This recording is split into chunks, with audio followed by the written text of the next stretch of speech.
भारत की संस्कृति एवं सभ्यता अपने आप में एक महत्वपूर्ण धरोहर है। आध्यात्मिकता ही भारतीय संस्कृति का प्राण है। प्रकृति के समीप रहना, प्राकृतिक नियमों का पालन करना ही भारतीय जीवन दर्शन की विशेषता है। विश्व के अन्य देशों के रहन सहन से बिल्कुल अलग भारतीय जीवन शैली हजारों वर्ष पूर्व से ही रही है। पेड़ पौधों तथा जीव जंतुओं की समृद्धि इस देश को प्रकृति की अनुपम देन है। यही कारण है कि यहाँ के निवासी तकनीकी एक रूपता के बावजूद उत्कृष्ट हस्तशिल्प प्रदान करने में सक्षम हुए हैं।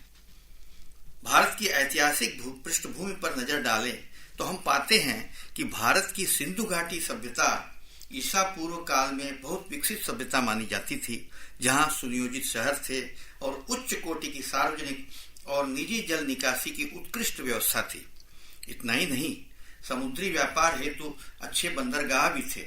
ईसा पूर्व 3री शताब्दी में महान सम्राट अशोक ने एक जनतांत्रिक देश की कल्पना की थी।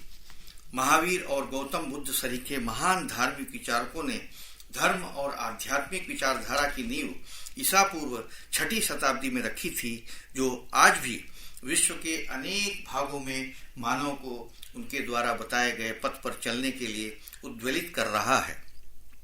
धर्म तथा अध्यात्म इस देश की वैज्ञानिक प्रगति में कभी रुकावट सिद्ध नहीं हुए। भारतीय गणितज्ञों ने ही सर्वप्रथम शून्य और गणना के सिद्धांत का आविष्कार किया। यहाँ के ही खगोल शास्त्रियों ने नक्षत्रों की धुरी, सूर्य और चंद्रग्रहण की खोज की। चिकित्सा विज्ञान के आचार्यों यथा सुश्रुत और चरक ने चिकित्सा विज्ञान की विकसित प्रणाली का आविष्कार किया। यहाँ तक कि आंखों की मोतिया बिंदु सदृश सूक्ष्म शल्य चिकित्सा की विधि भी विकसित की। यह सब कुछ मध्यकाल से काफी पूर्व हुआ। भारत भूमि को कला की जननी कहना उचित ही होगा। यहाँ के पाषाणिक सभ्यता के मानव द्वारा गुफाओं, कंदराओं, चट्टानों पर उत्कीर्ण अंकन इस तथ्य के प्रमाण हैं कि कला का सौम्य विकास सर्वप्रथम भारत की ही देन है। मानवीय संस्कृति का दिग्दर्शन कराने वाले ग्रंथों में सबसे प्राचीन ग्रंथ वेद की एक शाखा अथर्ववेद ने मानव को सृजनशीलता की प्रेरणा देते हुए कहा कि चाहे तुम्हारे अंदर कितनी भी शक्ति हो, अपनी क्षमता के अनुसार सृजन अवश्य करो। कला मानव की इसी दिव्य सृजन प्रतिभा का परिणाम है। वैदिक संस्कृति के अति निकट होने के कारण ही वेद के इस उद्बोधन से अनुप्राणित होकर अनेक विधि सम्मत माध्यमों की खोज की और यहाँ के निवासी उन्मुख हुए। सतत अध्ययन, निरंतर अनुसंधान एवं प्रयोग के सहारे भारतीय आचार्यों ने इस दिशा में नारद शिल्प, विष्णु धर्मोत्तर पुराण, समरांगण सूत्रधार, अपराजित परीक्षा, मानसोल्लास, शिल्प रत्नम, मय शास्त्र आदि कई बहुमूल्य ग्रंथों की रचना की। संस्कृत साहित्य में तो चित्रकला संबंधी प्रचुर सामग्री विद्यमान है। साथ ही वेद, ब्राह्मण, उपनिषद, आगम, तंत्र, मुख्य सूत्र, धर्मशास्त्र, अर्थशास्त्र, पंचरात्र और प्रतिमा विज्ञान आदि अनेक विषय के प्राचीन एवं मध्यकालीन ग्रंथों में भारतीय शिल्प संबंधी सामग्री व्यापक रूप में प्राप्त होती है। भारत में एक और शास्त्रीय कला एवं शिल्प के विकास का इतिहास अजंता, एलोरा, बाघ, राजपूत, मुगल, पहाड़ी तथा मौर्य, शुंग, गांधार, कुषाण, गुप्त आदि विभिन्न शैलियों एवं कालों में अभिव्यंजित हुआ, तो दूसरी ओर चित्रलक्षणा, चित्रसूत्र तथा शिल्प शास्त्र आदि ग्रंथों में प्रतिपादित चित्र एवं शिल्प निर्माण के सिद्धांत से अनभिज्ञ सामान्य जन में आनंदातिरेक होने से विभिन्न प्रांतों, देश के सुदूर ग्रामीण अंचलों में उनके द्वारा किए गए सृजन लोक कला के रूप में समृद्ध हुए। भारत की कोटि कोटि जनता के जीवन में एक प्राण होकर यह लोक कला न जाने अतीत की किस स्वर्णिम बेला से यहाँ के जन जन के उल्लासमय संबंधों से जुड़कर उनके साथ ही विविध रूपों में चली आ रही है।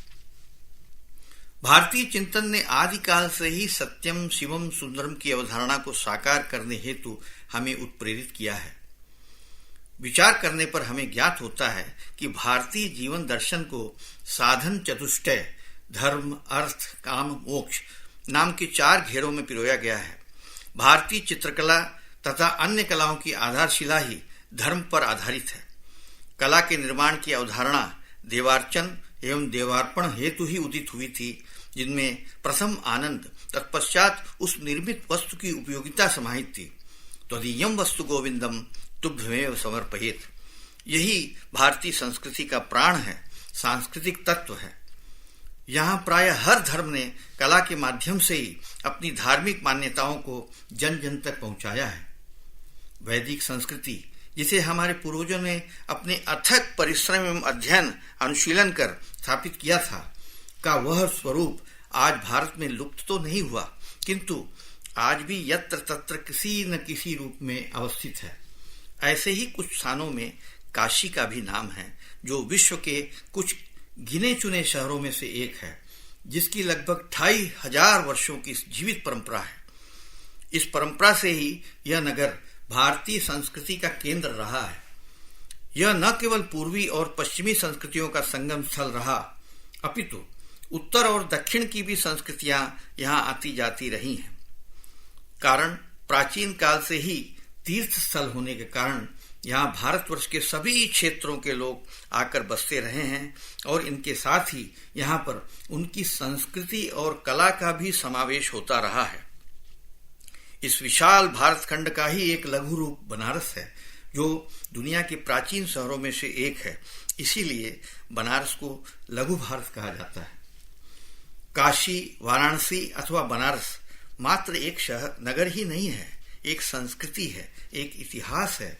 गंगा घाट तथा जनसाधारण की आस्था ही इस शहर का प्रधान तत्व है, जहाँ हिंदू धर्म सामान्यतः एक जीवन शैली है जो मूर्त रूप में विद्यमान है। यहाँ उन घाटों और गलियों पर उन रीति रिवाजों की गहनता को, जनसाधारण की आस्था विश्वास को देख व समझ सकते हैं। निस्संदेह ईश्वरी सत्ता का कभी नष्ट न होने वाला तत्व काशी है, जो यहाँ रहकर साक्षात अनुभव किया जा सकता है। यह हिंदुओं के सभी धर्मों में श्रेष्ठ एवं महातीर्थ है।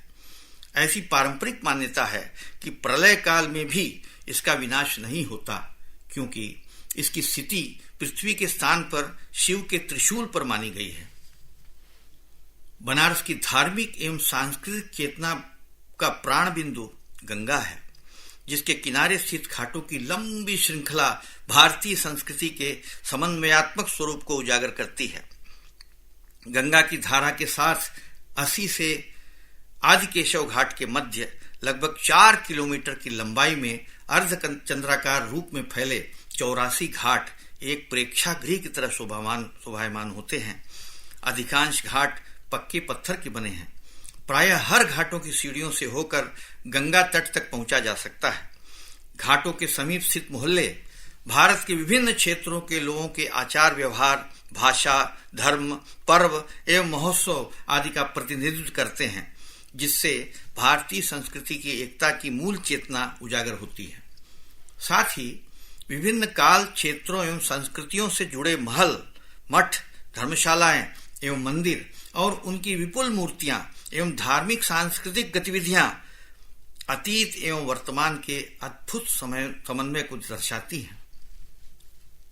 बनारस के घाटों पर एक ओर जन्म और विवाह के उत्सव और अन्य मांगलिक कार्य संपादित होते हैं, वहीं मृत्यु के पश्चात अंतिम संस्कार भी संपन्न होते हैं, जिनमें यहाँ के विभिन्न धार्मिक सांस्कृतिक समुदाय के लोगों के साथ बाहर के लोग भी आते हैं।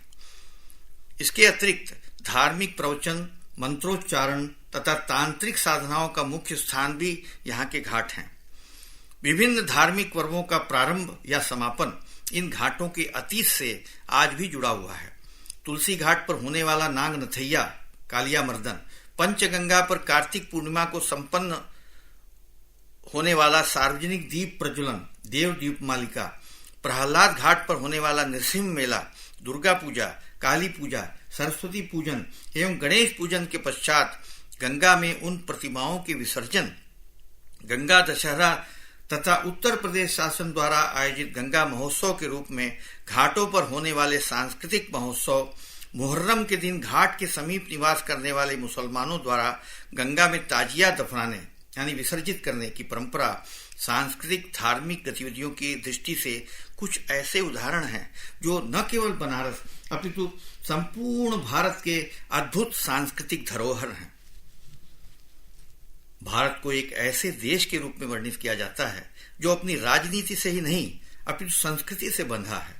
ऐसा कहा जाता है कि यह अनगिनत अदृश्य सूत्रों से बंधा हुआ है।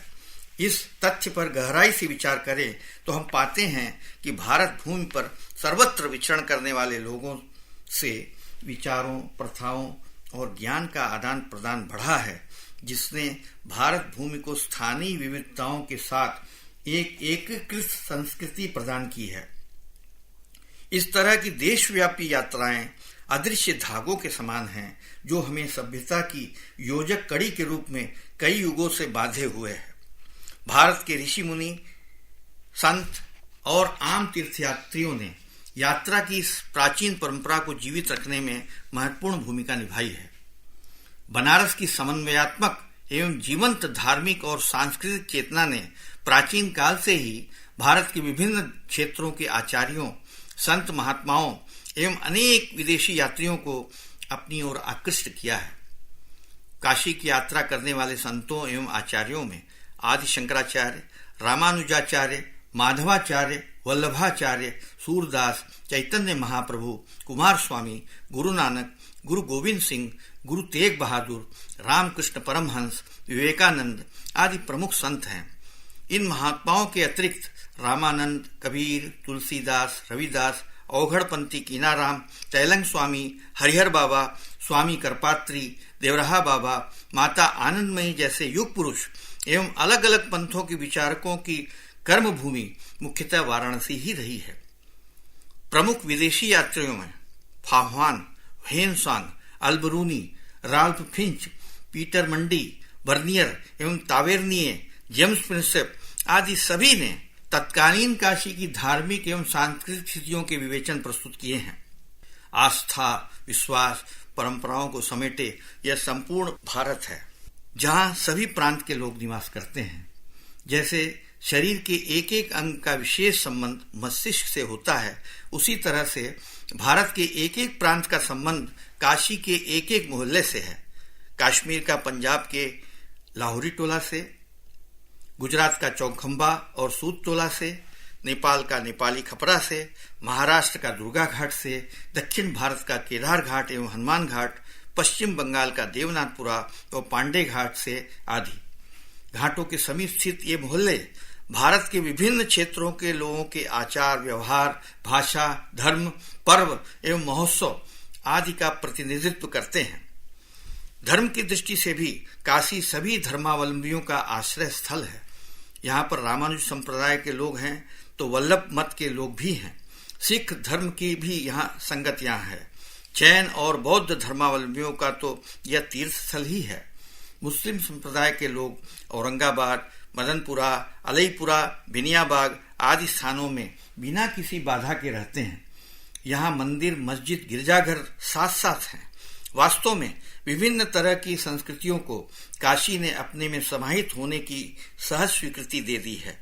बिना किसी संकोच के यह नगरी हर तरह के लोगों को अपने में अंगीकार करती चली आ रही है। काशी से बड़ा सर्वधर्म समभाव का नगर पूरे विश्व में कहीं नहीं है।